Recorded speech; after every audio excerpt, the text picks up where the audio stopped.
If I die tomorrow, I hope you hear these words. I ain't here to flip no birds or sip no serve. Hope the future generations can get this urge. Stay woke, youngin', and avenge these nerds.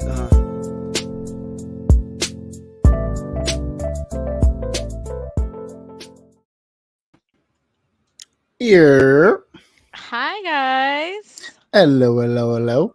How Seabass, are if you're y'all? I was gonna say Seabass, if you're talking, you're muted. Oh man, am I muted? You No, were you're not muted. muted. You're not You're muted not now. muted right now. I was moving around. I was doing the freeze and all that. I don't know. StreamYard always messes with me because it makes me come in slow in the beginning and then it picks up. I don't know why. I think it's just doing too much on this machine. Is it StreamYard or is it your internet? Listen. Listen. I think you guys perfect. I don't think I've had as many issues with StreamYard as you guys have had. No, my StreamYard just doesn't want to work on the browser of my choice. I see. I don't know Which what that struggle. Which browser is that? I don't know what that struggle's like. Yeah, whatever. Guys, how was your weekend?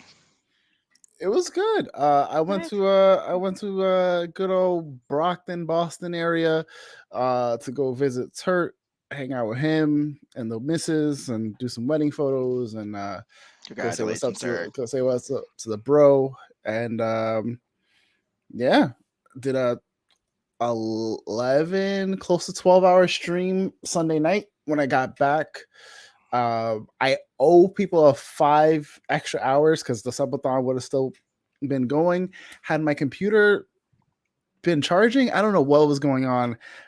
TLDR, Law needs a new computer. Well, Law needs a PC for Twitch, for streaming, for all the other stuff that he needs to do at home. This is fine for a lot of the basic stuff that I do, but I gotta get that PC. V, how was your weekend? What's TLDR? Too long, didn't read. Oh, okay. You learn something new every time on the show. I know. I'm not good with the text acronyms. I don't even know what day of the week it is half the time, Seabass. Like, it's literally, what day is it? What is it even? I don't even know what the way that time blurs for me and how busy I've been. Also, Hugo, thank you for stopping by. Him and Pong came and spent some time with me during the stream. I went, I think, like just before 6 a.m. because I started like really late. And then my computer was just like, hey, bro, we're not charging right now. And I was like, well, shit. Yeah, Hugo showed up to the stream last night. Thanks again for the support, Hugo. Last night had how did your stream go? I completely missed it because I was sleeping all day after that long ass stream. It went pretty good. So we held a raffle. Arelis and Johnny C both won prizes. Arelis got a free bag of random stuff.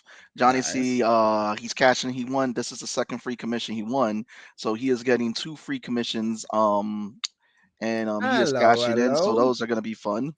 And yeah, no, we had a great time last night. I think the reason is I have too many windows open. That's why everything's freezing. Yay. Close out some stuff. That could be a reason. That could definitely be a reason. Also, too, where he's in the back there busting out somewhere. He's ready to make his Stone Cold Steve Austin entrance. What do you say? Oh, hey, Tom. any chance he could reference Stone Cold, he's gonna do it at this point. Yeah. Don't put the beer down. Put the beer. I'm gonna keep doing it until Austin says, "I'm gonna send you a case, my friend." Why? He doesn't watch. I know. Like, that's a lot. Yeah. I know. I'm asking for too much. You think? Anyway, I did put cool new stickers on my work laptop. Nice. So fun. I like. Is that Batman Beyond? It is Batman Beyond. I love it. From the homie Ali, over here, and then one of the friends of the show, Amanda. But, yeah. And you know what else is Beyond?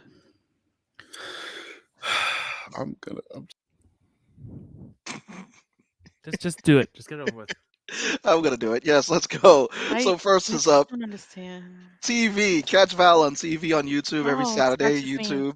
Yeah, we're gonna start with you. He all left, so we skipped over. So TV. Catch Val on TV every Saturday. Val, what is the topic that you guys are talking about on Saturday? That's a great question that we haven't figured out yet. We were on a couple weeks of hiatus due to some personal things, and we all been a little bit busy. But expecting to be back this weekend, which is still up in the air because of Memorial Day. So, um, Yes. hopefully we'll know before Saturday. This is going by, it just, again, I don't know what day of the week it is, but yeah, We will keep you Cool. guys Time posted. is a messy soup. it is when life is busy. Mhm. That is. Yeah. Yay. Well, tell us about what you got going on over there, stream. I mean, you just had a Yeah, streamathon. just had like a 12-hour stream on Sunday. I owe a 5-hour, which is probably going to just be me finishing up Guardians of the Galaxy, which, if you haven't played that game already, it is actually a lot of fun. Let me see. I am got a couple new games that I'm going to be checking out. One of which is going to be the Stanley Parable Deluxe Edition. I'm going to be checking that out. That'll probably be my new Sunday game. And then I also have Inscription, and there was another game I just picked up that's probably going to be on my Thursday. So as you guys have watched long enough, Sundays is like the chill stream, super indie game vibe. So that's where we'll pick up with more of the Stanley Parable, and then Thursday we'll pick up with more of Guardians of the Galaxy. Nice. So make sure you Guardians guys are going is there. a really fun game. I started it, didn't finish it, but I enjoy it. I got really deep. I thought I would finish it within the stream, but I got, I think, 9 chapters out of the 13. It is, I got to like towards like some of the fights, and you just see, you're gonna look back at the stream, just frustration, because I was just like, why are y'all so strong? Like, there's no Right. reason. I was mopping You gotta dudes clip in the that. beginning, and You then it gotta was just clip like, that. cool. We gotta clip that. Has anyone played Tears of the Kingdom yet? No, I we're don't have a gonna go on a Switch, tangent. remember? I'm not getting it. Oh my god. You keep But you know what? you keep asking us, like, Law is not Team Nintendo. But you Like, know I what you just should don't get. have it, I'm and I don't Team think I'm gonna. Nintendo. No, you know what you guys should get? Subscription to my Patreon. There we go. Patreon has / Bonet Studios. Concrete Kombat is out now. First of all, I want to give everyone a thank you who was on the stream last night. If you're a subscriber, then again, we had a raffle for you guys, Arelas and Johnny. Congratulations to the winners. I'm sorry, I'm just gonna segue when it's like bad ways. So every bad way that I can do it in there. Next You on the list is don't the have Medusa's to. Cascade. Like, you really But I don't have want to. to. I want to. It's all fun. It's all fun. It's Is gonna be it? cut into. It's gonna be If cut it's into the fun real. for you and not fun for everyone else, is it still considered fun? No. Hey, there we go. Freeze the face. No, Also to the it's Medusa's not. Cascades podcast. Make sure you guys will listen every other Saturday. Latest episode was the ending of the dragon fight, and we got lots of new lore that just came out with people's backstories dropping left and right. This upcoming week is hopefully an arc episode, and the week after that, I believe, is another Across the Plains episode. Nice. And then also to make sure you guys are checking out The Motive by Lou Cyph. Again, also mentioning Lou Cyph, he is going to be in New York City again at the Delancey at 9 p.m. He is going to be on there. So if you missed it the first time, you get to go see him the second time. He is going live 9 p.m. Also performer. He is the guy who also created the Nerds theme song. Also to make sure you guys are watching Catch the Craze. Give our brothers Sam and George some love over there. These guys are definitely the voice of the indies. Also check out our buddy Pong when he's not eating popcorn on our show. He is over there in the Sin Shop on Monday and I Fridays doing his promise thing. to get him new popcorn when I go over to Vegas. Like, I literally booked my flight today. Like, it's happening. I'm gonna meet Pong IRL. He's getting new popcorn. There we go. And then finally IRL? catch the fort in real life. Mhm. Oh.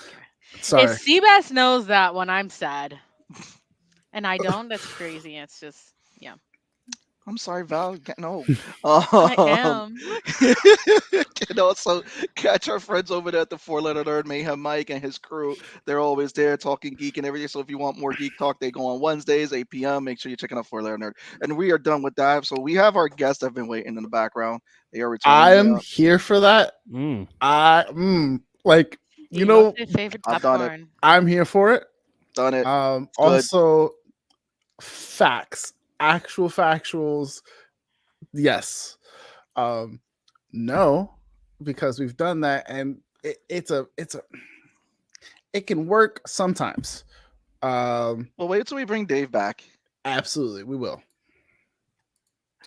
So without further ado, they're returning back on the show. They actually came last year. They came on the show. It's been a It minute. was so It's great that we probably had more to than last year. we No, had to break their episode into a two-parter because it was just a party with these guys. They're coming off fresh off of a Kickstarter that their goal was 3,500 and they made 6,500. Got it fully funded. This is their third anthology series on volume 3. Again, Tales from the Breach.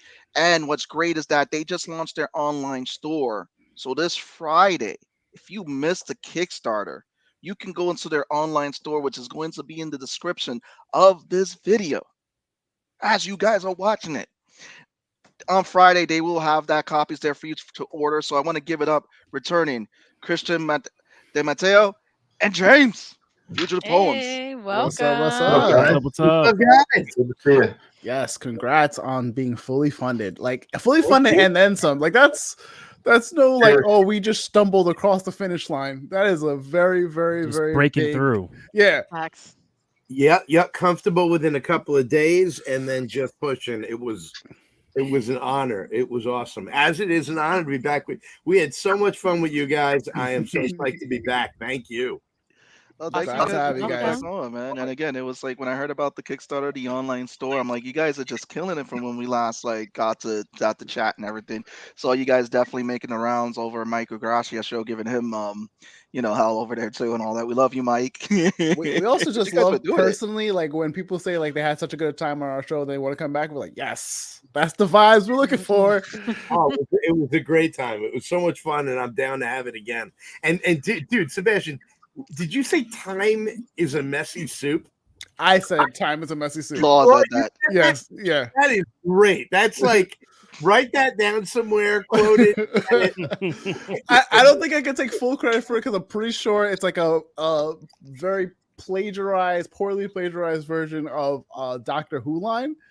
But I use that at work all the time when people ask me like, "How's it going?" I'm like, "You guys sent me that like 4 days ago. Time is soup. Who knows where it is?" I love it. When people ask me how things are, I'm like, oh, another day in the salt mines. It's one of my There you go-to. go. Well, one day I'm at the deli, and this kid has got to be in high school. He's like, "Hey, how you doing, Christian?" I said, another day in the salt mines. This is pause. He's like, "You work in the salt mines?" I said, yes. What was it? I used to what was it? Different day, same toilet. That's what I used to use. Like that. It's just That's a that. disgusting visual, That's but okay. that's fun.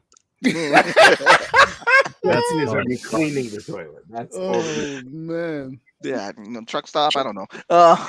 Anyway. So no, you guys killed it with your Kickstarter. You guys got it fully funded. But I thought what's pretty dope is that is the aftermath of the Kickstarter. You guys launched the store, and now the comic that you guys got fully funded is going to be available for people to order now through your online store. So how did this come to be, this online store and everything? Talk to us. Yeah, fill us in on what's been happening since the last time you guys were here, what you guys been up to, and what this new project is about. So the online store is all Christian. He's been figuring it out. He got the e-commerce site up.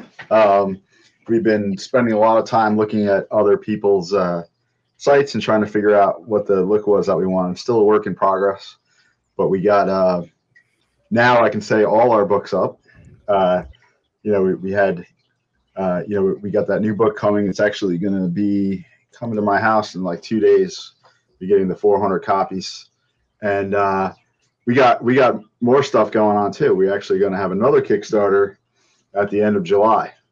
So we doubled up on our books. We had so much success and interest in recruiting people that we had enough content for 2 more books. So we basically have the 4th book ready to go. It's not laid out yet, but all the artwork is there. And all the real hard work is done. Now I just got to do some hard work. But we've been trying to push as hard as we can and get people to realize what it is that we're doing. No, I don't know if you guys would be down for this. but James and I were talking. We have not yet publicly announced the Are name we of getting Volume exclusive? 4. Yeah, I mean, I don't know if you guys want it, I'll take but it. maybe We'll at some take it. point we can announce what Volume 4 is going to be, the title, and you guys this will be the first place it ever happens. Oh, exclusive alert! Exclusive alert! Let's go. We can We need a banner for that because that tends to be a new thing that keeps happening to us, and I'm here for it. Right. We have been deep in Volume 3, as James was saying, and you can order it right now on fugitivepoems.com. Containment Breach Volume 3 of Clouds and Ether, and we are so crazy proud of it. It's this loud, bright, wild sci-fi book. And the next book, and it's available. You can order it now. We're getting our copies. Friday, we're ready to mail them out, right? All our backers are going to get them, and we got all the swag coming. You should see our stretch goal, too, was a challenge coin bottle opener. It is awesome. I don't know if you got them around you, James. They are awesome. So cool. If there's anything Fugitive Poems wants to help you with, it's opening a beer. That works. I'm looking for it right now. I was like, oh, I didn't see that one. I was like, oh, If you that's go to the store, you'll see I only put 5 up for sale on the store. There's only 5 serious limited edition because you got the coin drop, Christian? Yeah, I put it up. Only going to our backers. I got 5 extra that I put up on the store. This is true. It just keeps happening. I love it. So also, hello, Arelis. Arelis. Hi, Arelis. She won a random bag of stuff from us. Volume 3 is beautiful, and I'm so proud of what everybody did. And we got, if you go to our YouTube page, you can see interviews with so many of the creators. It's really amazing.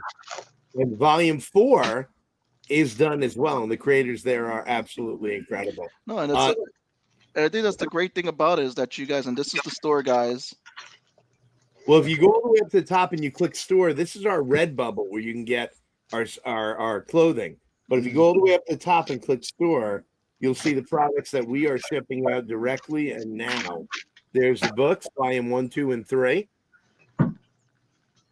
Here are our posters, as done by James Lines, who's a rock star. There's a T-shirt. Let's hold up on that T-shirt for a minute. I need to get a professional photo of it. I just put it up while I could. That mother is wrinkled as fuck. So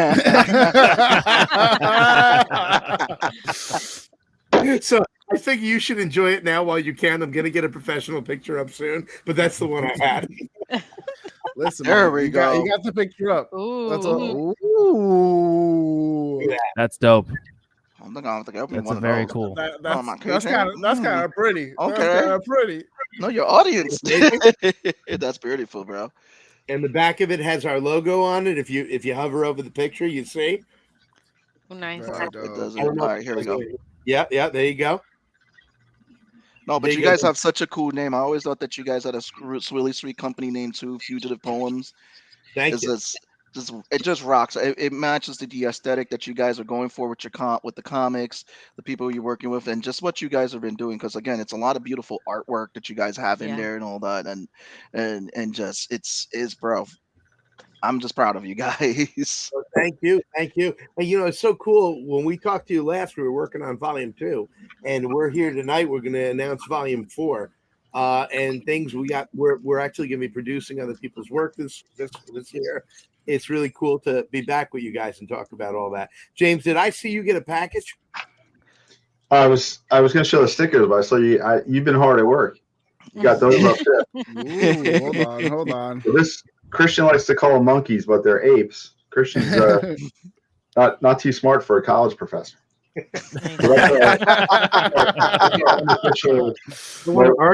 Containment breach, and so I'm on the right here in the straight jacket. Christian has the pipe wrench, and this guy back here is our somewhat more sober and reliable senior editor. Scribe sober. That's dope. On a relative scale. There it is. That works. And then we got these more for promotion. Nice. Ooh, Just a couple bucks. Those are very clean. Yeah, that's all right. And I nice. stuck our website and stuff on, trying to be official looking, so we can stick those all over everything. So Very what I want nice. to do is I want to try to show off some of the pages from what people can actually expect from Containment Breach, because you guys, like, again, the artwork for what the last book that you guys showed us was just very beautiful.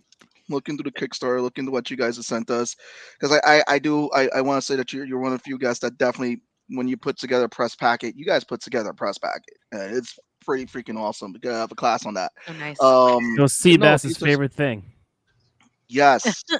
So it's like these covers, and as far as it goes, I want to get down to the pages and just show people like some of the artwork that's just there. It's just and I think why I really vibe with the book, because it's like we've been loving and talking about anthologies. You guys really do capture a beautiful anthology, and the artists and the creators that you have jumping in this book, like these panels right here, are just so beautiful, man.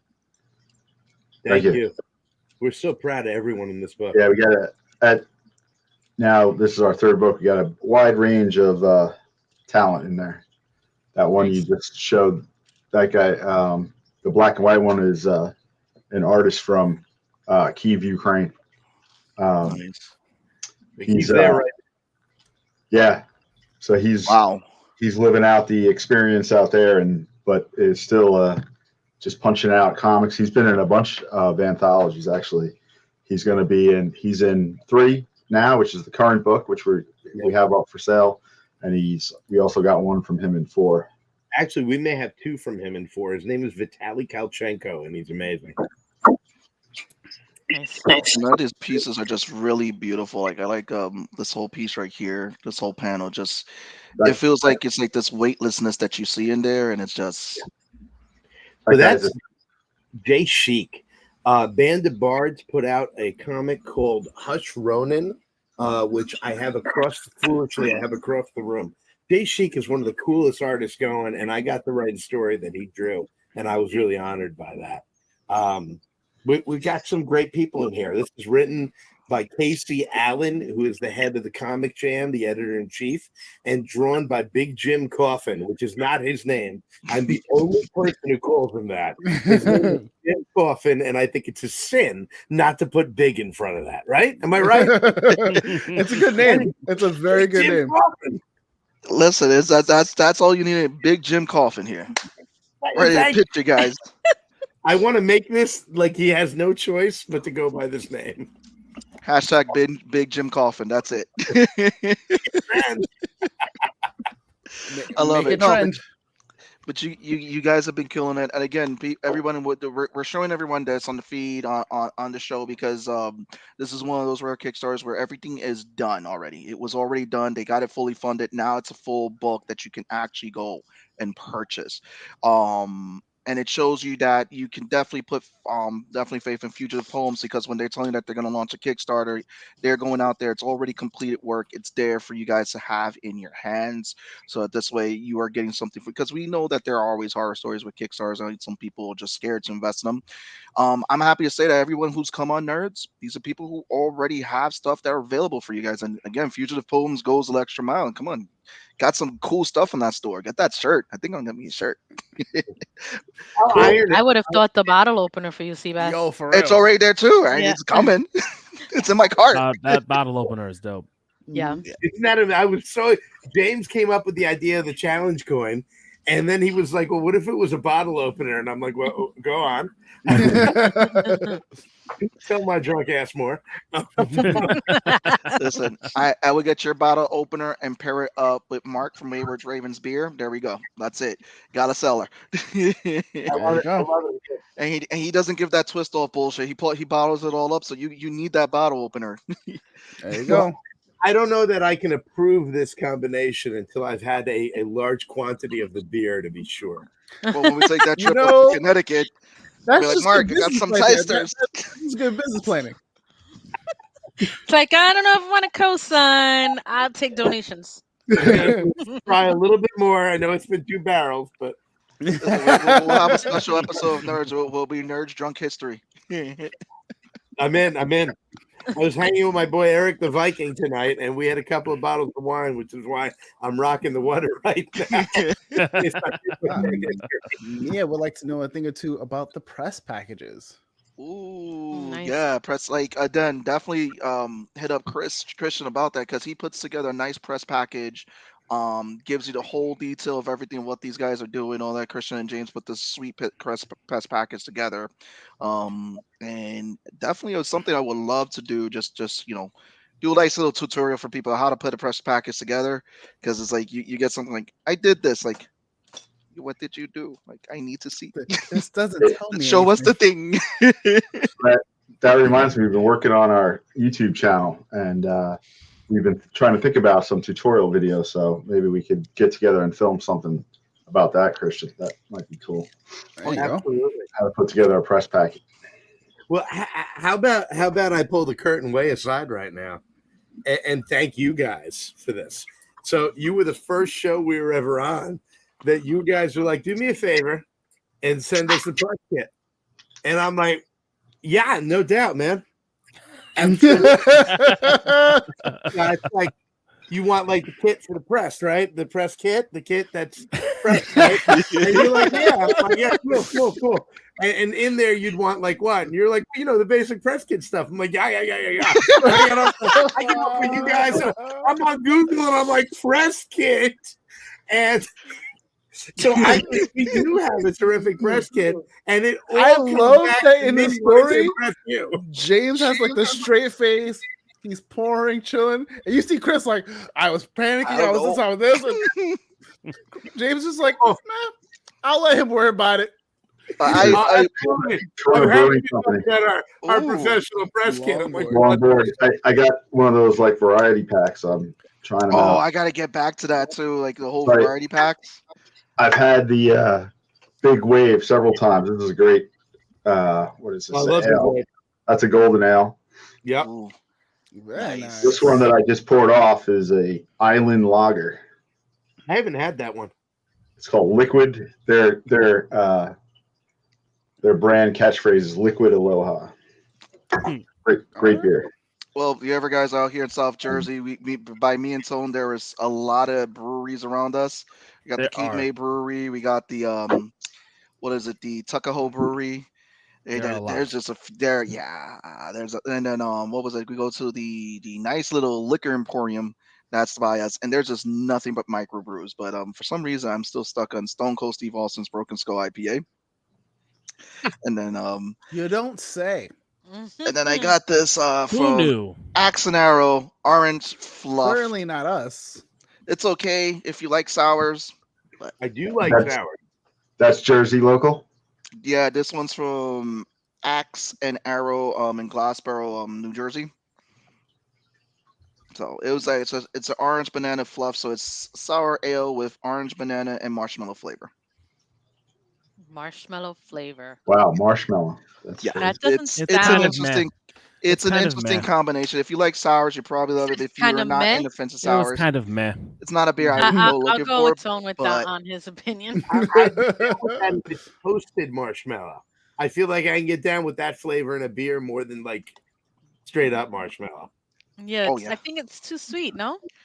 It's like I said, if you like sours, if you like sweet stuff, then you're going to love it. If you don't, then you're going to absolutely like. I don't know, not in my beer. I don't know. But it's a sour. It's a different type of beer. So you have your ales, you have your sours, you have your IPAs, you have your stouts, you have your oatmeal stouts. So this is like different things out there. You have your milk stouts. Okay, I'm sorry I said anything. I'm sorry. I'll stick to my wine. I'll mind my business. Anyway, so guys, for you who are joining us, I'm sure you meant to say I'll stick to my Hennessy. Oh, right, normally, but right now I'm drinking wine. Okay. Yeah, we have a lot of wineries out here too. There's a lot of wineries like over here in South Jersey. I think there's one not too far from you, Tone. Yeah, there is one. I don't think we've been to it yet. Yeah, I think that one's dog friendly, and then there's another. Actually, I think there's 5 near us. Oh shit. There's one that's like a hotel, golf course, restaurant. Has a whole field for people to do like whole party and events, weddings. Sounds like an experience. It's big. You guys want to film live from there with us? I'm down. Oh yeah, Right. film live from the winery, and they serve beer flights from a local brewery. There you go. Can't wait. So guys, for those of you who join us, we have Fugitive Poem, we have James and Kristen and Mateo on with us. Go back, watch this episode on demand. We cover with their store. The store is in the description. Their new comic. Again, it is going to be out. It's called it's called Tales from the Breach, and Volume 3. So it comes out this Friday, where you can order from the store, get the pre-orders. They have some great stuff there, such as t-shirts, stickers. They have a nice little beer bottle opener, which is like a little coin on there. So go ahead, check out the store. The link is in the description. Their new Kickstarter is coming out at the end of July as well for the 4th volume for this great anthology series, which has beautiful artwork from many different creators that they have gotten together. And if you guys want to learn more who James and Christian are, who they are, we actually did an episode with them. It was so great that we broke it up into 2. It's back on demand, so make sure you guys go ahead and watch it.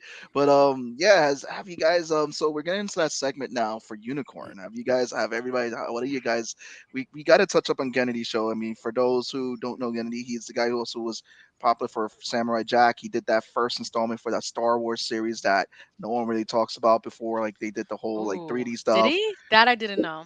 Yeah, the little shorts, the non-canon Clone Wars shorts. Yeah. Are we talking the first 3 episodes, right? Yeah, we'll cover the first 3 episodes. 4 or 3, whatever you guys want to do. We'll do the four, first 3. That's why I'm asking. We'll do the first 3. He I know also Christian is the creator of Dexter's Lab.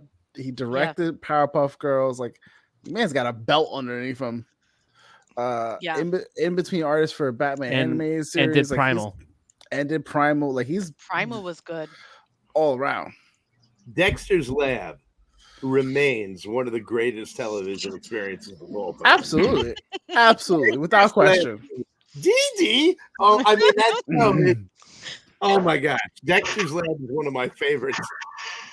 My favorite episode, like to this day, or like at least the most memorable, is the omelette to fromage episode, where he just—that's the only thing he knows how to say, and it just becomes a thing. It's so good. No, my favorite is the Japan episode when they did the kaiju battle and they get their own Power Rangers thing and they fight the Godzilla with the axe horn.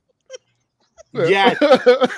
And no idea what you guys are talking about. And that Monkey, are you serious? I didn't watch a whole lot of Dexter's Lab. I know of it, but I didn't. Everybody same Shame. When I get Listen, I was an adult working 2 jobs. I didn't have time to watch. Seabass is older than you and watched it. Oh wait, but Seabass is a child. Shame on you for acting like an adult. Well, we were watching cartoons. Shame on me for having 2 jobs. My apologies at the time this was popular. Dexter's one of those shows that if you weren't paying attention, you could easily sleep on. It looks like total kid stuff, but there was stuff going on in that show. Like the great line, yes, the pee-pee. The pee-pee? That you would not expect on a kid's show. That is one of my favorite lines in history. And you can ask any of my friends if anyone says anything similar to that, someone will go, "Yo, Yugo does not fucking miss. Yugo remains undefeated." Oh, I've gotten the last how many episodes? Yep. Yep. Okay, hold on. Val, you're telling me you had 2 jobs between 1996 and 2003? From 98 to 2003. God 5, damn. Excuse me. Yeah. There were 2 years that you could have been watching Dexter. That was school. Yeah. Oh, shit. And graduated 8th grade in 2003. I've been working since I was 15. I mean, I used to work 7 days a week, 12-hour days. It was a lot. That's not legal, is it? No. I worked up to that. By the time I was 17, I was doing that. Wait, what? Yeah. Okay. You were 15? I started working at 15. Yeah. And I was. Yeah. Oh wait, what? Hold on. I was not 15 in 2003. Whoa, I was not 15 in 2003. I was about 98. He was like, what the I'm fuck? going to kill myself now. No. Absolutely. Dexter was the bomb back in the day. No, yeah, what was it? 2003. What was I was in my 20s and drunk and watching cartoons and Dragon Ball Z. I didn't spend my 20s that way. I wish I did. I was a late teen. You were 15. Law. Yeah, Christian's doing the math. You're 15. I was 13. You were 15. Oh, 2003. Yes. Yeah. 15. Listen, I'm 41 now, so I'm good. I'm 46. How old does that make me in 2003? It would have made you 26. It would have made you 26. There we go. 20, and watching Dexter's. Oh God. Yeah, I was Listen, just sitting. I think I was nothing just to sitting be 20 ashamed about. in 2003. I mean, it's that's the thing. It's like it's the love for cartoons and everything. It doesn't matter because like everybody says like cartoons are for kids. Like no, it's like there are stories, there are lines in there. They throw in all the. I mean, even if you go back even before that, like Rocko's Modern Life, Cartoon Thank you, Network brother has been Doc, doing for the random episodes, info. Dexter's Lab, Samurai Jack, Rocco's Modern Life was also ahead of its time, but that was yeah, like, it was very early 90s, mid 90s Yeah. was Rocco. Miss Rocco. I missed that completely. Did anybody Miss catch that Rocco? he was a sex telephone worker? Yeah. No. Well, Yes, I he don't was. know because I didn't watch it. It's that you caught it while you're because there's no way You got to knew that catch then. it. Yeah. It's And then, stuff that you knew when like you look back on it and you're like, oh shit. That's what that was. Also in Rugrats, Grandpa, when he rented the 2 Reptar movies, he also rented a But- porno yeah. for himself. Yep. Space Vixens. Yep. Radio Space Vixen. He's like he would say it's like that's it not was for you. This Reptar is for Redux Grandpa. and Reptar Return and Radio Space Vixen. That's for me when you guys go to bed. Yo, cartoons were wild when we were growing up, man. Looney Tunes started all that. I mean, you go back, you look at Looney Tunes. The stuff that what's his name says, the big chicken. Why did I just blank on his name? Foghorn Leghorn. Yeah. It was like a fat and freaking out more than the mouse in a brothel. You're like, wait, what's a brothel? Foghorn Leghorn, yeah. But it's like you didn't pay attention to that stuff as a kid because you're like, what is Foghorn saying? It's like, I don't know. I was like, okay. Now you hear it like, oh shit. That was not PG. This whole thing was, I said. No, Doc corrected. He said on their Adult Swim page, YouTube page. That's where they. Also too now HBO and Discovery kind of combined. They renamed it Max. And you have all. The app is trash. It is. What was I saying this morning? I was like, yo, they didn't change nothing. And they removed everything else. The fact that they changed it, but like I tried watching Unicorn on the app and it kept crashing. I had to go to the website. I'm like, yo, come on, fam. I didn't have that issue. So let's I downloaded the episode and it still wouldn't play. So yeah, I didn't have that issue. Sorry. Maybe your internet wasn't working at the time. It was not my internet. Also, Daniel, fun fact: Johnny Bravo was a teenager in that series. Really? Yes, he was like. And he had a relationship with it's something that you learn about like way later. I learned about that shit like maybe 2 years ago or some shit like that. They were like, yeah, he was a teenager. And I was like, I feel so much better thinking that he's just some Chad living in his mom's basement. You know? So before we go off tangent, Mama warned me about women like you. I hope she was right. So I want to get James, Christian, and Val's opinion on the first episode of Unicorn. So please talk to me. Because James, we'll start with you. How did you feel about that first episode? Yeah, I'd never heard of it. I really liked it when I watched it. So I tend to not like you called her like a Betty Boop style, the main character. And I'm terrible with names. If you're bad with names, I'm worse. But I'll just call him and her. But listen, that takes a lot of achievement and a lot of effort to be worse than Seabass. Oh, I guarantee you I could have a tee off with him and probably lose.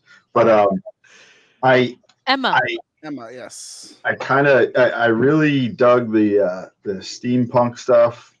The character Copernicus. I was going to say Cornelius. So that character, I thought was very interesting and sort of mysterious. They don't really explain what he is or his origins, although they show him being someone attempting to rip him open with a chainsaw in a graveyard, which was kind of cool. that was a really good scene, and I love the kind of Victorian backgrounds and so forth.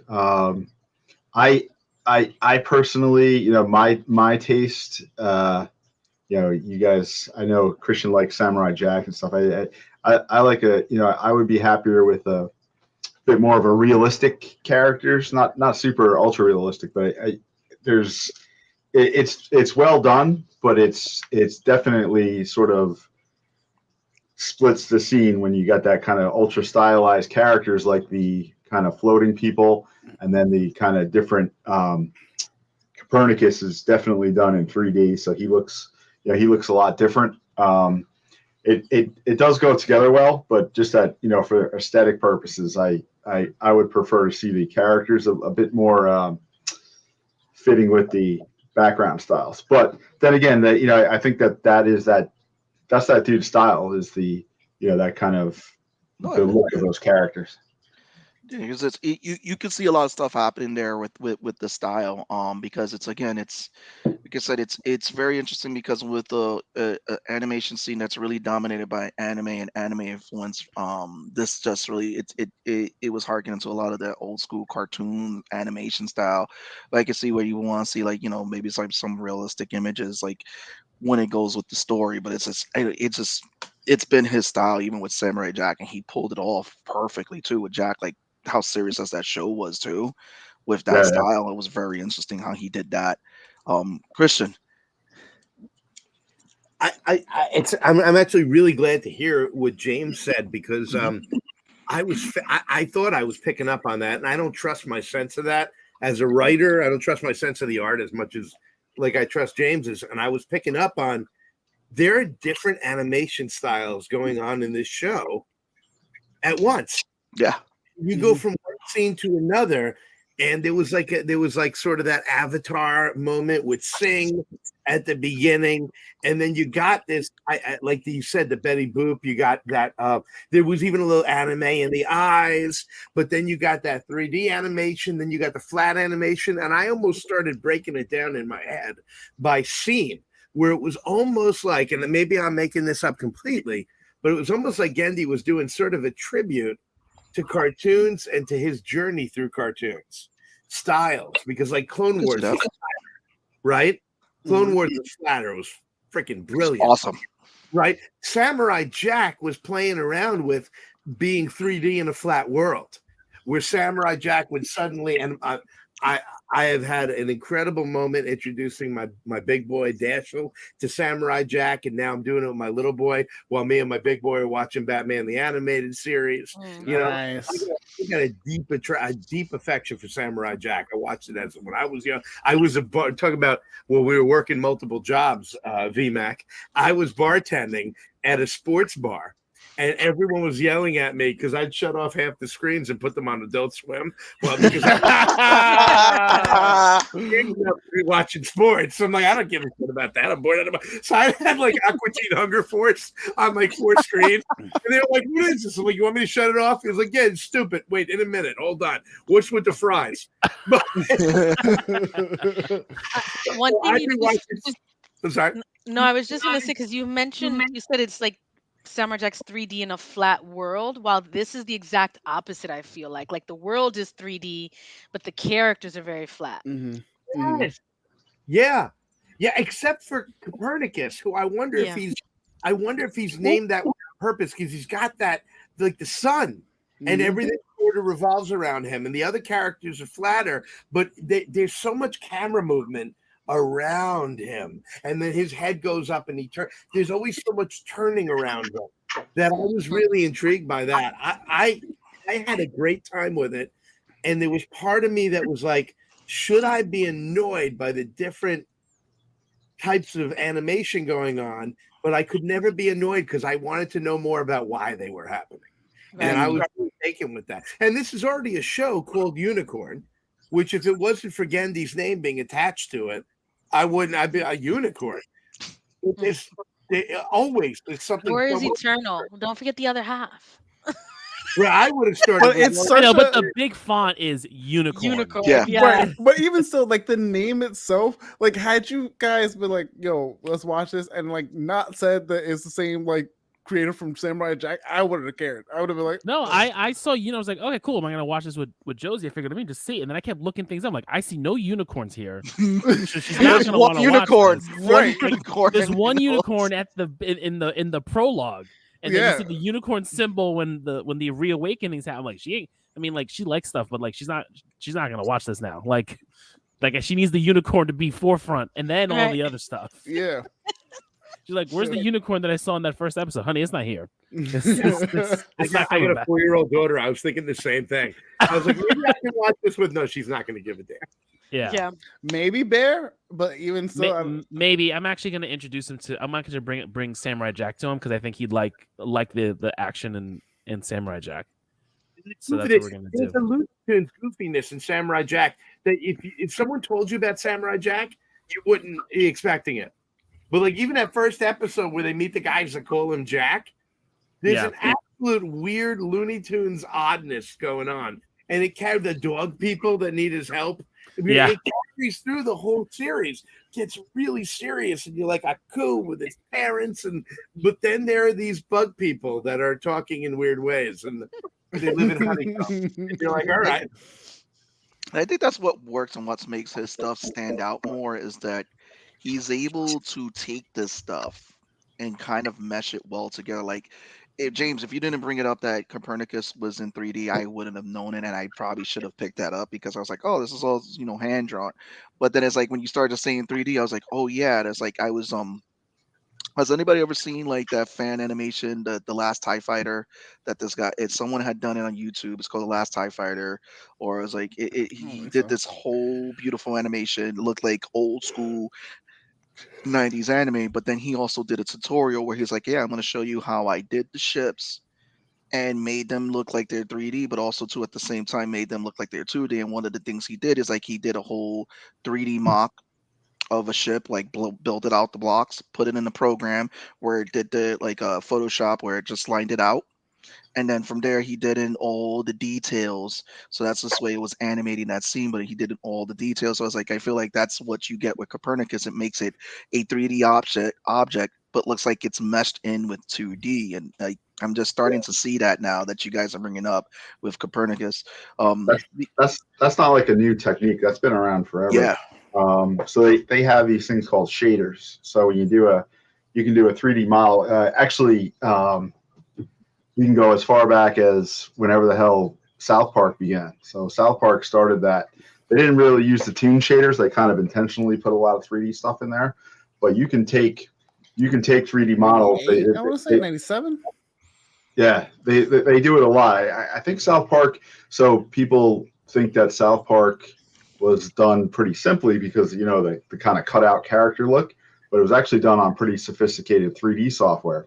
But the reason why they did it was that's how they could actually put out those episodes where they were really talking about stuff that was going on like that week, because they were saving a lot of time with 3D stuff. So the toon shaders that you can get, there's all kinds now. You can do everything that make it look just like it's 2D. You won't notice it, or you can do the different variations. You can put on different levels of shadows and stuff on there to make it look more 3D. I've done a bunch of animations and stuff, so I can usually kind of pick that stuff up right away. I look at animations differently because I know how to do it. I think with the unicorns, and help me out, Val, what's the second line? Warriors Eternal. Yes, Warriors Eternal. What I'll talk about is it doesn't really stand out as a bad thing, right? I think the other thing that really stuck out to me is you guys being younger are kind of used to it, but the only characters in the story are the kind of superheroes, and they're all kind of floating. And I think a younger generation is just completely used to that. But that sticks out to me with my older eyes, like, where they just kind of magically float all the time and they're talking to each other in the air. But they're at least in the first episode, the kind of superheroes are the only ones that are kind of doing that in the whole scene. The rest of it is very grounded, and the tech in there is very cool too. That steampunk tech. I really like the robots after one of the villains. She puts the head back on the guy, and Yeah. he asks her. It looks like they're made from the same thing that Copernicus could be from. I'm interested to see where that part of the story goes. I mean, without seeing episode 4, I don't know if they dig deeper in that, but Well, No, we don't know. The only Yeah, thing we we don't know know. is that he's from the future and that Merlin got him. Like that's Yeah. the only thing we know. Cool. Yeah. Well, how Samurai Jack is it to what James was saying that she puts the robot back together and he's got a projector that comes out of his back replay. That's pure Samurai Jack. Oh, is it? That's Callback. Cindy's Yeah. humor. It's a call. I mean, literally. I've always been a little bit of a fan of both cyberpunk and steampunk worlds and seeing how they do with steampunk. And it's like this could be the era where Copernicus comes from. Yeah. Because like Tone mentioned, Merlin said is he comes from the past. I mean, he comes from the future. Yeah, But way that, less but, that, complicated. but that future could be like you said now, just because he said that when they were in Egypt. When they Yeah. were fighting the evil for the first time. So we'll see. I will say about Copernicus, did anyone else get a feel that this is a steampunk version of Baymax? Because that's what I got. Baymax. Now that you're saying it, yes. I kept Now getting all that- these Baymax vibes from Copernicus, especially like after he reawakens her. Because like at first you're like, I don't, he's just fight, but like his this way of emoting and like traveling with everybody and just kind of being part of the group gave me big Baymax vibes. Question: Why do you guys think Emma/Melinda's character is the only one who seems to be fighting this reawakening? I gonna throw a theory here. I think that she was probably reawakened prematurely because I think that they came I think they after. all are at this point for this particular reawakening. It's just that she seems to be the only But one. she was the first one he woke up. He woke her up first, and I think that she was kind of in the beginning that she was rushed because you see that he's like she starts to ask, he starts to try to show her like who they are. So it's like time kind of passes by a little bit. So he probably just like rushed to I get think her it up. could And also just be the will of the person who is That too. being, like, if the person who is like being reincarnated like just isn't for it, like she is, like everyone else seemed very like, I can care less about what my day-to-day life saying is But right now. everyone they've has their just own. completely. Everyone's having their own thing because even they mentioned that Copernicus got woken up early Yeah. from his thing, and so with Melinda, you've got her fighting between the two strong personalities. With Zhang, it's just he's a Eldred doesn't child. look like he's having any issues. He said his mind is clouded, so like he's got the most out of the three, but he had said that his mind was clouded. She had her wedding interrupted. Right. No wonder she's pissed off. Yes. True. Got all the way to the altar. The party was planned. All the deposits were down. You know? And it seems also like this is unprecedented because they've had reawakenings like multiple times at this point. So they're like looking at her like, what's wrong? Why did this happen? And whatnot. So the cops arrested their descendants that they thought would be the people. I don't know how much Wannabes. stock I don't know how Wannabes. much stock I have in them actually being descendants, and more so them hoping to be descendants or probably working for that Fox character. They were fanboying out. They were fanboying. fanboying. They were I cosplaying. wonder. I'm interested to see where the story goes. I enjoyed it so far. Also, and- big agree, Doc. The Victorian style is very, very Yeah. dope. Yeah. And James has been hammering it out with the Victorian style too and all that. And like I said, I agree with James with that. Like the Victorian style, the steampunk aesthetic, the Victorian style, it's just really beautiful. And then with mixing with Gennedy's animation and how they're able to design the different stuff to fit in this world, from outfits, how people are acting, the automobiles that are in there, and just like how the setup with the buildings, it's just really, really beautiful and very immersive. That's why I feel like I said, a sea of animation that's dominated by anime. This really sticks out with it, and it's kind of like again, going back to how we've all talked about it. It definitely is a love letter to a lot of old school animations, because you get those scenes like when they get the close up of the father. Like you see, like sometimes they'll show like a little bit of the wrinkles and everything. It gets like that old school. Like it was giving me like the old school animation feels of like back in Ren and Stimpy when they had the whole close up of Yep. the faces and all that, and then you get out at the whole clean when I mentioned the Betty Boop, like she looked like when she was like walking for her wedding dress and all that, and eyes up the way how they did Oh, it's the Chama completely shop, Betty Boop. it felt that's what it felt like, and I was like it's kind of like a love letter for animation throughout the years. That's what I I'm felt. going to go even further in the Wayback Machine. Cinderella's father. What's her name? Emma. What's the name of the girl that got Emma, interested? yeah. Her dad. Look at Cinderella's father. Sort of goofy, talking to his attendant about the glass slipper. You go watch the original, the Disney Cinderella, and I swear they lifted The his cheek. prince's father? It's Yes, the the prince. prince's father. I'm sorry. Thank you, Gal. Yes. Thank you. My daughter would be ashamed of me right now. That's right. Why would Cinderella's father have her be looking for? Right. He's dead.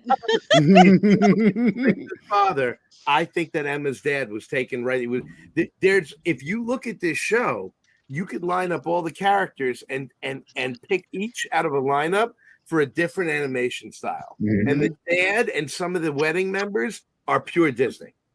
I'm And gonna- I was really taken by that. I'm going to go way back on you guys. Rocky and Bullwinkle. Ooh. There's some of that yeah. style in the faces with the pronounced cheeks and so forth. It kind of reminded me of that. That's going way back in that sort of underdog era. Yes. I can see that. Underdog. That was one of my other morning cartoons too when they had them reruns right there. Channel what was it? Channel 9. Yeah. So, given that we're all digging the animation so far, storyline is now the next question. How do we feel? Are we invested in the story? Do we care about the story? Are we feeling like this is something that has a lot of like interconnected little plot points that we're going to see down the line, big payoffs and whatnot? Like, what are we thinking? I mean, for me, I go ahead, Val. Well, I mean, I like it so far. I don't know how invested I am. I think I want to start seeing something unfold so I have a better understanding of the whys for me to stay really fully invested. But I'm liking it so far. I'm interested to see where it goes. If they can't start piecing certain things together, then I don't know how far I can stay with it. I would say because I got to watch it all the way to episode 4, and they kind of like it feels like the first 4 episodes right now have had that slow burn where you got that small piece of a puzzle that was added in episode 4, but it's like it's a small piece, so it's like I feel just like even like with Samurai Jack, like not saying it was like bad storytelling, it's like it was one of those stories that it was just like is this his journey, and so what we're getting is that we're getting their journey. I feel like episode 5 needs to be a big like this to really keep me going with the show. Like I said, I love the animation style, but when you go in story wise, you can't have that long drawn out story. Sometimes you got to capture people in episode 3 or 4, because if you're not capturing episode 3 or 4, you're going to kind of lose the audience. That's like what we used to say with anime. Like if you don't like it by the 3rd or 4th episode, like it's time to leave. Or some cases, the 3rd episode, like it depends on the animation you're watching. I think don't to agree be with you. fair, I'm not going to disagree with you, but we're also we have to remember again, we are not the audience for this. Mhm. Like it's I, not look, even. It's not I even. looked at that rating and I was like, I'm waiting for more violence. I'm expecting, and I was just like, But it's oh, You gotta But it's a watch, little you gotta more watch than that. Primal for Yeah. But that. no, but here's a little bit more to that. I mean, if you really think about the way we do storytelling now, it's like if you're doing a show right now, and if you're not picking up stuff by a certain episode, people are going to start to drop. So it's not just like about audience. It's just about the general storytelling of like even just like how even live action shows are done right now. If you don't capture the audience by a certain episode, they're going to drop after a certain time because they're going to be like, what is the big payoff? Like there are so many shows I've dropped off because I'm like, what is the big payoff? I don't get what's going on. Like and I'm just like, I don't want to waste my time watching this show where I could be invested into this show where I'm getting that fulfillment. of what's going on with the story, and understanding, oh, okay, so this is probably where we're gonna go, and even still they'll throw a rug, but it works with the story. But yeah, that's my feeling for it. So I'm hoping like with episode 5, they just really slam us in the face, like, okay, this is where like just pull the rug from under us and what's going on with the story. Yeah, I just hope it's not before a the Melinda Emma crisis the entire time. Yeah, the next identity person- crisis. It's subtle, but I think the classic Western animation styles have been making a comeback over the past few years. Yep. Cuphead and the new Looney Tunes cartoons come to mind. Yeah, Cuphead did that Absolutely. very Whoever you fluidly. wrote, Yeah. I know that dude. Funnily enough, my little brother's a huge Cuphead fan. Hates the Cuphead show. Me, never played the Cuphead game. Love the Cuphead show. It was the funniest thing in the world to me. He was just like, it's just, he's such a big critic of so many things, which is why I was surprised that he liked the Mario movie. But all that to say, I super agree with you, Daniel. We need an episode with Michael Gracia and James just talking animation, because like Michael Gracia is big on on animation and everything too.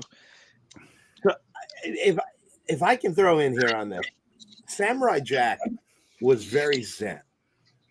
It was a zen show. If you tuned in to find out the next big event, you're going to be disappointed. Samurai Jack was wandering like David Carradine in Kung Fu, and things are happening, or he was wandering in silence. And that was one of the things I noticed about this show. Mhm. Episode 1, there's a lot of silence, which Gendy fixed. And Samurai Jack was just kind of, he was doing his thing, man. And if he had a chance to make his move, he did. If not, he just kept, abiding like the dude. But I think that's where Samurai Jack was so perfect, because it followed that formula of Kung Fu. It followed that formula of Lone Wolf and Cub. It had that formula of a traveling samurai. So you wanted to see where his adventure was going to take the traveling. Yeah. You wanted to see where his venture was taking him. Yep. Whereas this is like we have 3 characters at identity crisis. Gendy, this show, this first episode, I will keep watching because it's Gendy and because I enjoyed it. But I'm going to flat out admit I was lost often. And I don't mean like, what's going on? I mean, like, I felt like there was major connective tissue that I should have that wasn't being given to me in the first episode. We got that opening sequence. Merlin shows up. There's a freaking unicorn. And he says, well, he'll be doing your awakenings for you. And then it turns out he's awakening them. And there's a time kerfuffle happening there. But I trust Gendy enough to say, okay, I'm going to take this ride. But I got to watch the next couple of episodes to see, because I don't think a Samurai Jack Zen approach, as you just said, Sebastian, works with multiple characters and multiple storylines. We've already introduced a more complicated villain than Aku. Aku is simple, man. He's literally two-dimensional, right? He's literally two-dimensional. He's paper that's been cut out, and he wants to take over the world. It's simple. This woman sits there. She puts back together the robot. She's got a plan. She's got a thing. It's already more complex than that. So the show can't be as zen. And I felt there were a couple of times I was watching, and I'm like, I love Gendy. I see what's happening here in front of me, but I know there's a lot I'm not getting. And I'm going to trust that I'm going to get it. But I can't go that many episodes trusting. So that's going to be the question. Also, too, Haku had the best monologues in his show. Samurai Jack. Tony Law, consensus. Got Tom. Yeah, I mean, I don't know if I'm gonna watch it week to week. It's definitely not like that for me. Like, I'm definitely not gonna keep it up week to week. I'll wait for it to finish, and I'll watch it because I did enjoy it. But to your point, Christian, I got that same thing like with the whole Samurai Jack comparison. Like, you watch that first season, really is like him literally just going episode to episode, journey to journey, one-off character. Like, you go does the Scotsman, and then he fights those jungle dudes, and like he's always doing something different, but it's always focused on Jack. Where here it's just like we've got Homegirl as like our main protagonist. She's us. We're viewing it through her, and she's gonna have this conflict between the two until something happens, and they have like this kind of agreement of, you get my powers, but you got to do the deed, and you get to keep yourself, and all that, which I think is going to be the main conflict for her, at least for this first season, because her personality is not going to go away. That's that's what we're gonna get. So seeing how that's gonna go. But yeah, I kind of felt like what's going on. I don't have a lot of exposition of like where the history is, what's the lore behind it. I like the opening sequence of the first episode. Yeah. I really enjoyed that opening sequence of how Mhm. they're fighting in ancient Egypt, and then you kind of got that they come in different eras of time to come and protect the evils, and they go away and they do all that. So I think kind of fleshing out where we're gonna go and what this main villain's trying to do and why they got Copernicus open early up it'll be interesting. And are we gonna see Merlin again? Like, is he gonna just show up and answer some questions and give us all of that explanation that we want? But I'm into it. I'm into it. It's cool. Tone, you just hit one of my issues with the show that I had not been able to enunciate. I wish they hadn't shown us. I love that opening sequence. I wish they hadn't shown us any more of Sing or that winter elf dude. I don't know his name. Eldridge. Okay, good. That's a good name for him. I wish that they had just focused in on Emma. Is that her name? Yeah. Emma, Melinda. Oh, okay. I wish they had just focused in on her for that episode. That scene where the elf dude is an old man or an older dude sleeping and they transform. I don't know. It almost felt like bad editing. I'm like, why is this in here? And then my biggest problem was I had a hard time giving a crap about Emma once I saw Sing. Mm-hmm. I wanted to watch Sing's story. The way his presence, everything about him. Then you saw his backstory in the woods and all that. And then they go to her, and I'm like, don't care about the wedding, don't care. Give me Sing back. And I wish they had just been like, no, this episode's about her and the reawakenings. It almost felt like a producer stepped in and was like, listen, Gandhi, you can't introduce these cool characters and only talk about one in the first episode. And I almost rather he had done his Samurai Jack thing and let us just follow her around and Copernicus a little bit. And then the next episode, we introduce the other characters. Because the minute Sing is on the screen, that's all I want to say. Mm-hmm. He's an awesome character. Oh, he is. Sing is a very fun character. Yeah. He's very loopy. Yeah. I think I honestly wanna know more. has the best power set too. Like Yeah. out of all of them. But yeah, to Tone's point, like I think I'm very much on board with waiting for it to come out, for the next few episodes. I binged the first 4 today. I enjoyed it, but I wasn't like over the moon excited about it. And I wasn't as invested as I thought I would be. Though I knew the bar was gonna be low of like, all right, I'm gonna be entertained. You know what I mean? I'm gonna enjoy it a little bit. I think I do need a little bit more of like story like development and like character development before I like give a yes or no to this.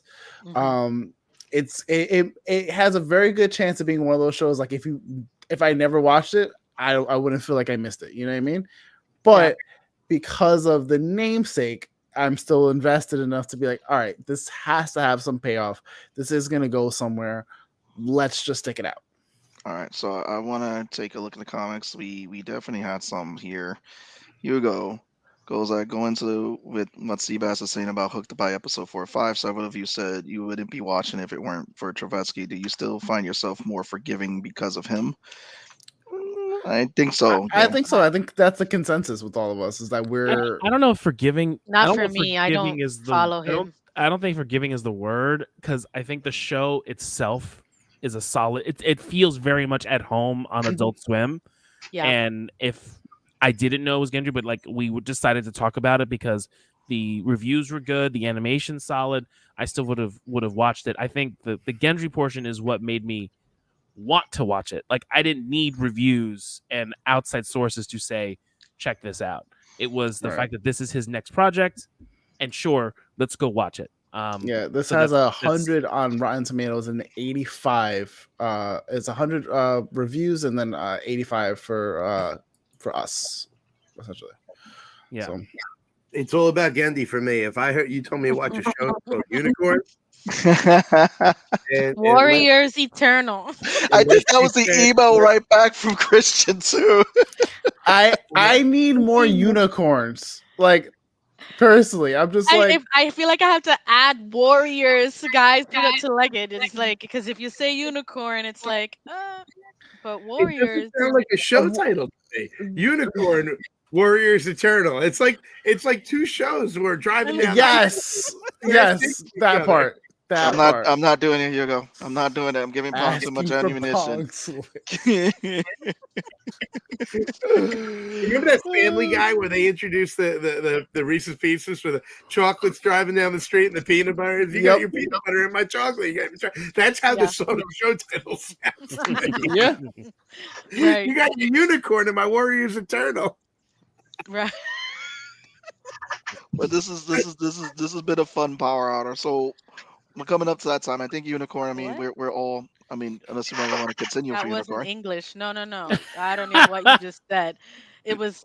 This has been a fun. It was Seabass's transition to the outro. Well, no, I was doing my best impression. Wait, have you? I was doing my best impression of a livery cab dispatcher. That's what I was doing. Where are you going? Where are you going? Okay, remember sitting in the back of the cab. Oh man, that was before Uber and Lyft. 3 minutes. 3 minutes. Papa, wait outside. Yep. No, but call the phone. It'll be like VIP. Oh my God! If you know, you know. Yeah. Christian J. That's the name of a taxi cab dispatcher. And when you call, it would have this thick Dominican Puerto Rican accent. It'd be like VIP, and then you would wait. Extra thick. See, like I've been waiting to pull that comment up because it was in context of something else that we missed. But extra thick, that accent. Yep. And then you speak in mom. It's like it's appropriate. About something else. I wonder what it was. Right. You're welcome. But for those who've joined, and again, go back, watch this episode on demand. We have Christian and James for Fugitive Poems. They've launched a show. The title for mid-age causes to me like it's kind of random vibe. A lot of the kids shows had in that era, especially with the France Canadian. Yeah, it did. It definitely did. And I feel like some of those shows definitely do transition beyond that era. Some of them just still age very well. But fugitivepoems.com. Make sure you guys are going there, bookmark it, keep that in your web browser. Don't delete it from your cookies. Don't delete it from your history. Go to the shop, get some cool shit from these guys. And the comic is coming out again this Friday from Fugitive Poems. Did I do it right? Did I do it right? Absolutely. Well done. Do we want to know the name of the next one? We do. Let's get that exclusivity. I mean, if you're trying to hit us with new stuff, let's go. I mean, we can do it right here. It could be the first time mentioned. Oh, Christian, tell them with the preamble. Tell them what the first two were. I was going to do exactly that. Yeah. Right, so James and I are working on a comic called River, and the only place that you can get that is volume one of Containment Breach. Is the first chapter of our first one-shot, River, right? So we were working on that, and then this thing happened. I don't know if you guys know about this. There was this thing. It was a whole pandemic, and everyone had to stay inside. I don't know. It didn't get. I don't know how far. I somehow missed that. I missed it. Yeah. I don't know. I don't know if everyone knows about it. I don't know about the worldwide PTSD. But, so now we're indoors, and I'm talking to some other comic artists online, James and I, and we had this idea. And so, well, I wonder if we can put an anthology together. Let's see how quick we can do this. And we did it like a 90s zine. And the theme, and you're never going to ever be able to figure out where we came up with this from. The theme was Quarantine Chronicles, just like randomly came into my head. And so you had to write a comic that had something to do with the idea of quarantine. And we got these teams and we put them together. And I wanted to do this exquisite corpse kind of experiment, this improv experiment. So not only did you have to write a comic that fit under the theme of Quarantine Chronicles, but we all came up with individual prompts and then I shuffled them around. So let's say I came up with Guardian of the Sacred Tree, and James came up with Books of Death. Laura, what do you come up with? What's your prompt you want to come up with? Oh man. The Embrace of the Abyss. Oh, I love it. Val, what do you got? Give me a prompt. The darkness shines. Love it. Cone? Oh, jeez. Go around the horn. Oh my goodness. Oh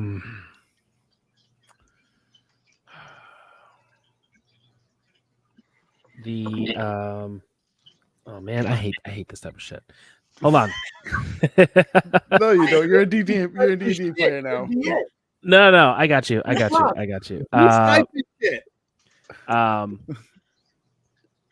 The anonymous darkness within everyone. All right, you guys are really dark. Holy fuck.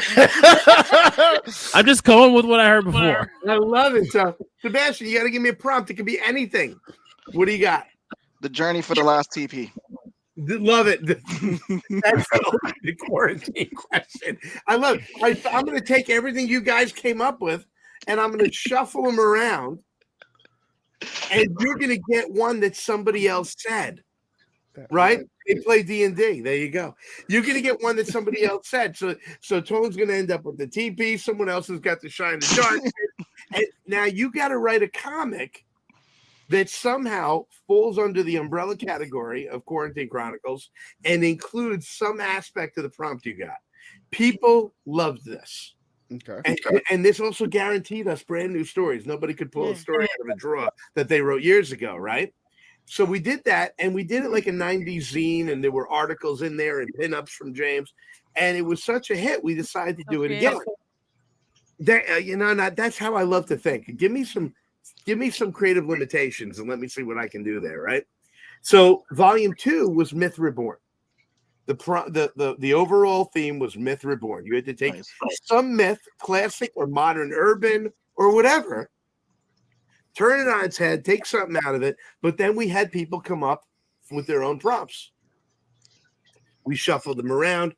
This was such a big hit that instead of doing another zine, we did 162 pages of pure comics.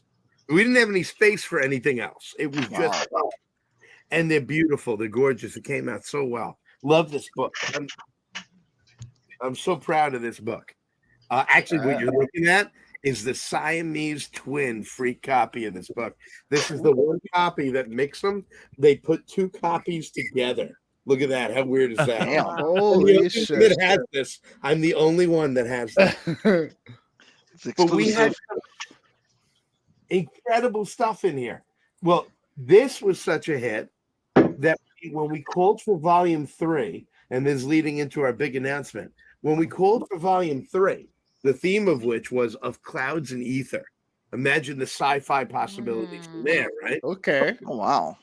When we called for that, so many people, talented, incredible people came out for it that we ended up, masochistic schmucks that we are, we curated 2 fucking volumes at once because we're idiots. We edited. I love that James isn't even arguing. He's like, I co-signed on the bullshit. Yeah. I can't remember if it was him or Mark Capitelli who said it first. It was like, well, we got all these great people. Why don't we do 2 volumes? And then we were all like, oh shit, are we doing this? And we did it. We did 2 fucking volumes at once, and it almost killed us. But it was also amazing. And we're editing scripts, and we're editing thumbs, and we're editing layouts, and inks, and colors, and letters every step of the way. And we put together 2 incredible books. On Friday, we are receiving Containment Breach Volume 3 of Clouds and Ether. And I cannot wait to hold this baby in my hand. I can't. It is a bright, brilliant. If you remember the old heavy metal magazine, I know it's still around, but I'm talking about. I know. Those heavy metal magazines were fun. Oh, and especially if you were young, there were things in there you weren't supposed to see. Yep.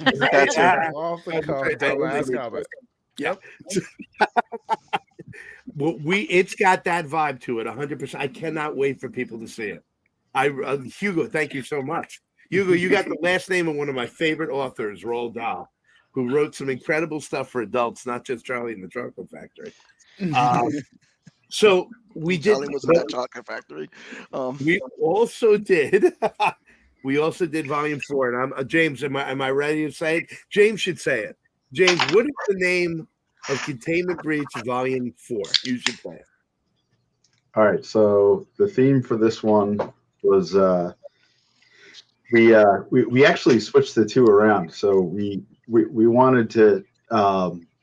We originally were telling people that 3 was 4 and 4 was 3, but then we thought with the Halloween season coming around, that this would be more appropriate for the fall. So the name of the 4th book, here's your premiere. We need bells and whistles. Yeah. Drum roll. Drumming. Monsters, Beasts, and Bastards. Ooh. Oh, that's awesome. Nice. So it was funny. We thought we would get a lot of kind of horror stuff. We actually got mostly bastard, which is kind of funny. But believe it or not, so Christian and I did sort of have a werewolf sort of story going. I would say, Christian, what do you think? I think we're the most monster out of the stories, right? There's 2 other stories that went monster as well, but we went full monster. No matter what Robert Downey Jr.'s advice would be, we went full monster. There's that. There's the other one with the monster in the attic, but that one is so sexy that you don't really notice the monster, especially if you're a guy. This guy, real talented guy named how do you say his name? Schlipzig is the artist. Another Kickstarter my broke ass is gonna have to back. Exactly. Now you know how we feel every time these guys come on. Yeah. There's an incredibly hot story with a monster, and I swear, it actually made me wonder about me, because every time James and I talked about it, James was like, I just don't understand. Why is it in the book? Where's the monster? And I'm like, you? Wow, you're that zeroed in, man, that you're not noticing all pages. That's too funny. I gotta read it. It's a pretty hot story. Congrats, man. I'm looking forward to it. You guys are just knocking them out of the park at this point. Yeah. So we're actually gonna launch that at Terrificon. So that's gonna be big. July 28th. You can look for that on Kickstarter and support us the first time or the second time or would it be the third time possibly. Definitely. Absolutely. If you guys are at I gotta figure out. Sounds just like a heavy metal magazine of my youth. Yes. Yeah, you go. That was that was a big part of what made me who I am. The heavy metal magazine back in the day, and I think it works towards a lot of my aesthetic, and that's what we try to put into everything we do. And hopefully, the new heavy metal or the reformed heavy metal will live up to its name. The new CEO came out and sent out a letter to the public about how they're going back to their roots and going back to supporting artists and so forth. So hopefully that'll pan out and that will bring that great franchise back. Yeah, we need to go back to that because it was beautiful back then. But if you guys are at Terrificon, hopefully some of us can make it up there. I know some great people who'll probably be over there, such as like Johnny C, but these guys over there in Connecticut. Come hang. Hey, day 1, the beginning of the show, we're launching live. If you're there, come over to our table. You'll be part of the launch. We're launching Containment Breach Volume 4, Monsters, Beasts, and Bastards live. You're going to want Of Clouds and Ether. It is a wild book. I'm so proud of it. Myth Reborn is amazing. We've got this is building on us. And meanwhile, James and I are working on River, which is going to be our first one-shot release. We've got something crazy coming out of India. We got 2 Indian creators. Here's another premiere. I'm not going to say anything else. I'm going to shut up now. But we got 2 incredible creators that are going to put out our first web-based comic, and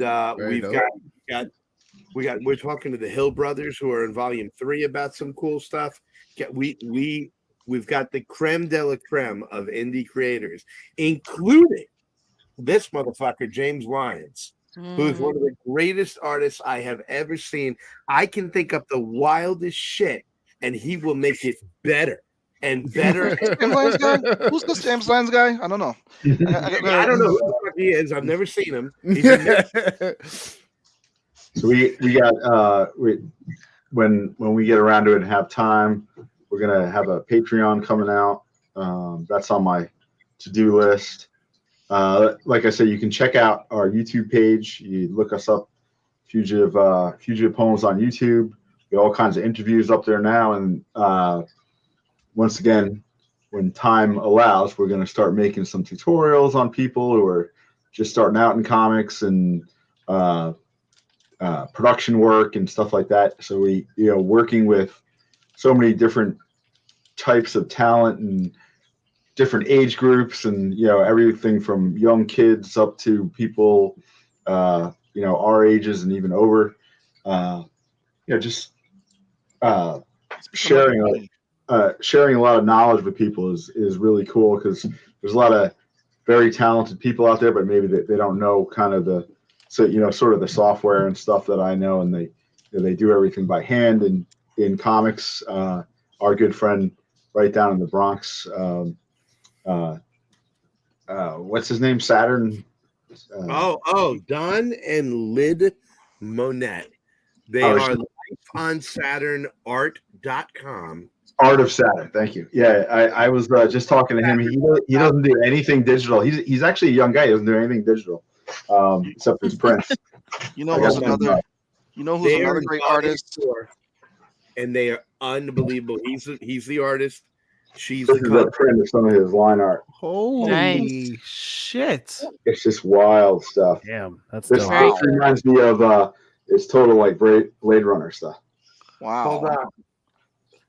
So this is a print, but I was talking to Dom, and he's like, I don't, he doesn't do anything.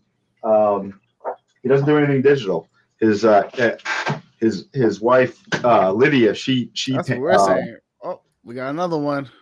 Yeah, she does the colors on his work and shit. I believe she does a lot of she does do a lot of digital stuff, but he doesn't. That's good. How incredible is that? Oh man. They're unbelievable. Cool. Dude. That's some beautiful art. Where you guys find these guys? Yeah. That's a husband and wife team, right? They live right down in the Bronx. They're from way upstate New York. They actually, what do they call it? The North Country or something, Christian? North Country. Way up in like the Adirondacks. But now they live down in the Bronx, and they're a husband and wife team. Lydia does a whole bunch of graphic design stuff and everything. They're in our backyard. Yeah. So they came into the Spider's Web, and that's how we met them. They came in carrying their portfolios, and they had bought our book while we weren't there, and they just came in and showed their portfolios. And then tell them Nerds gives them a lot of love and a lot of shout out. So James is looking at their shit, right? And then I'm looking at their shit. And later on, we leave. We go to a pizza joint, and I said to James, I said, dude, I didn't want to do anything without you, but it was all I could do not to tell them I said, we're partners, so we make these decisions together. It was all I could do not to tell them they were automatically in the next book. And James looks at me and goes, oh, I told them that. He was not waiting on you. Okay, yeah, we do. That's how you guys are in sync, man. There you go. Oh man. Yeah, Julio says perfect. But he's just they're absolutely that husband and wife team. They're just like a snapshot. We got so many people that have come literally from all over the world working with us. No, you guys have come up a lot, and again, we thank Michael Gracias too, because Michael pointed you guys over to us and everything. We got to get that meet. For those who don't know Fugitive Poems, you want to learn more about them, you go back to our library. Again, we had a great episode with them that we couldn't contain it to one. We put it into two. Yeah. and they're still killing it right now in this game. Go to fugitivepoems.com. Check out the online store. Get a bunch of their stuff, their comics and everything, the merch. Definitely show support for the studio. Let's make them into a big powerhouse that they are right now, and make them even bigger. And definitely, when you guys are ready to shoot that Kickstarter, send us the commercial. We'll play for you. You know, we always love you guys on the show. Absolutely, absolutely. Yeah, We thanks love for the support. It's been so exciting to get back on with you guys. We always have a great time, and I am honored to be able to announce first time we have publicly said the name of Volume 4 anywhere. And Nice. thank you. We love it. We are Exclusive. honored. Love it. For We the are always exclusive. honored. And so this has been another great Taco Tuesday for Nerds and Around. It has been your boy Sebastian. It's your boy Law. Your boy Tom from across the hall. And last but not least, Vmac. Yeah. So we're gonna hit that I beautiful don't Bing know why he music. does this. Next week we're Listen. talking Bad Batch. Come join Oh, us. yes, we are. Bad Batch. There we go. Why are you Wow, rolling? really? I don't want to watch 20 episodes in a week. Bad Oh. Batch. Oh my so cheers. gosh. Salud. Here we go. Beautiful B music. Salud. Bye, Peace Lou out, everybody. Cyph. 3, 2,